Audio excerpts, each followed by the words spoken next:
everyone, it's Krystallee here. So you've attempted everything to make this relationship work, except for this.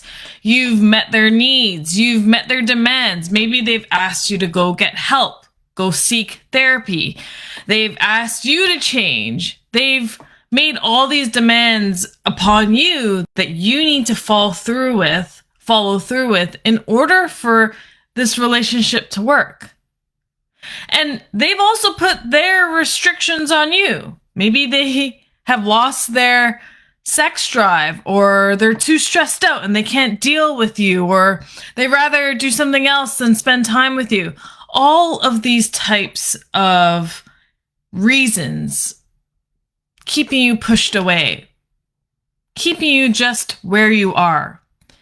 And a relationship, as you know, and as I know, is all about giving and receiving. It's a two-way street. But if you're the one that's constantly giving, constantly making the efforts, constantly putting in the work, the elbow grease in this relationship, then there's a balance that's not being met in the relationship. It's off balance, it's off kilter, and it's not going to work in your favor more so. So there's a term right now that's very trendy. It's bouncing all around, and it's a narcissist. Everyone is a narcissist all of a sudden, and I get it. There is a spectrum of narcissism. We all have narcissistic tendencies, but it's how you give in to those tendencies. A true narcissist just doesn't take any accountability for themselves, only thinks of themselves, takes no responsibility, and holds their head up high as if they don't stink. They don't care. They only care about themselves. That's the truest narcissist at its highest level.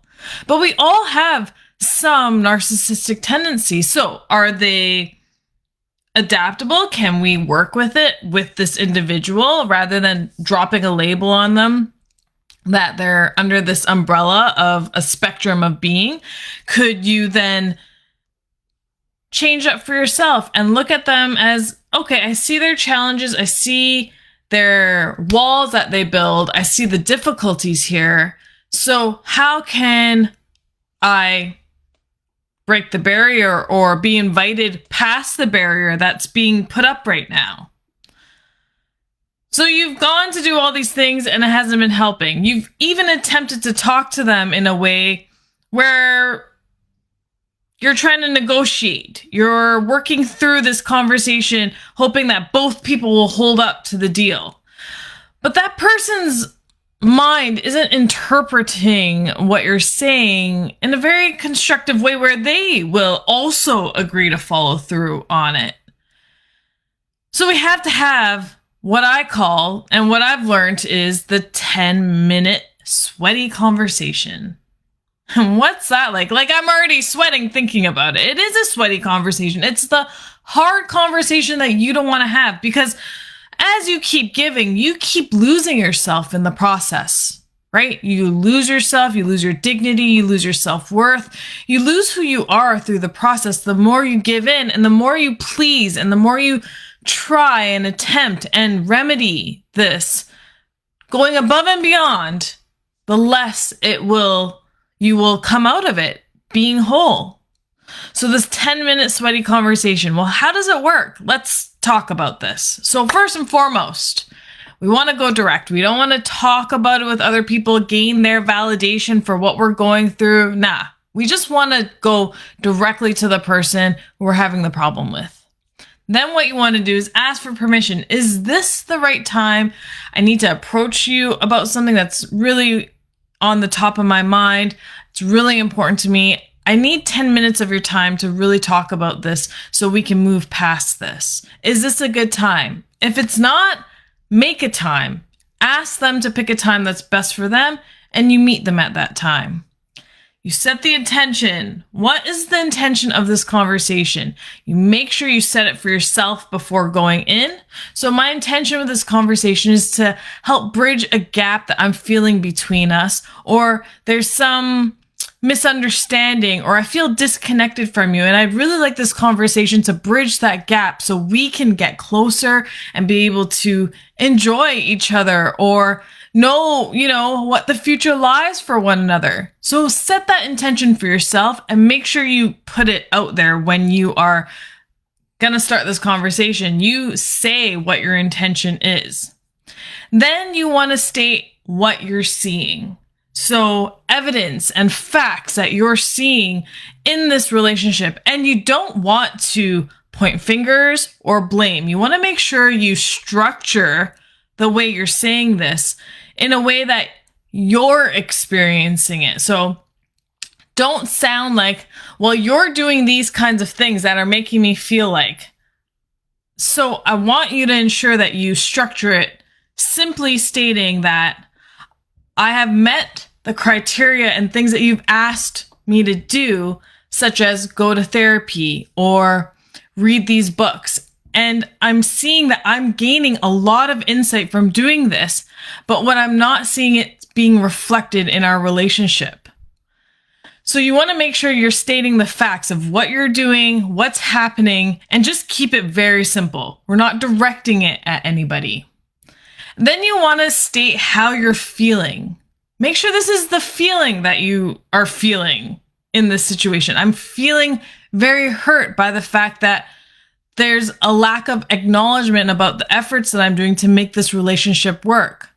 Or I feel that you're not understanding how this whole problem is affecting me at the moment. And I want to share with you how that is unfolding for me through the sadness that I'm going through, depression.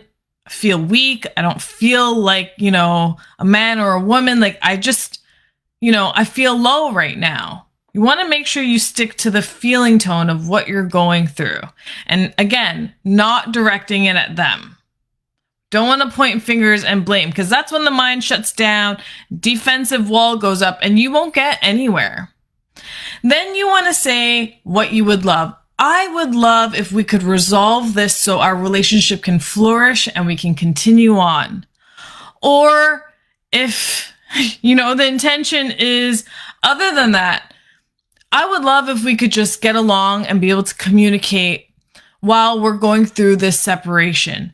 Whatever that may be, this empowers you to state what you would love as a result of this conversation. Get really clear on that for yourself, because that'll help you then move to the very last point, is asking for the agreement.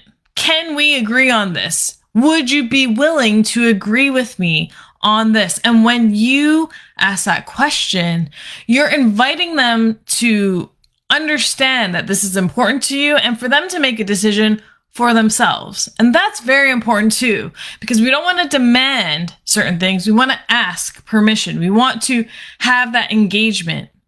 And that's when you make your final decision. If the answer is yes, or the answer is yes, but you work with what comes up and you have that conversation. You break down the dialogue that way.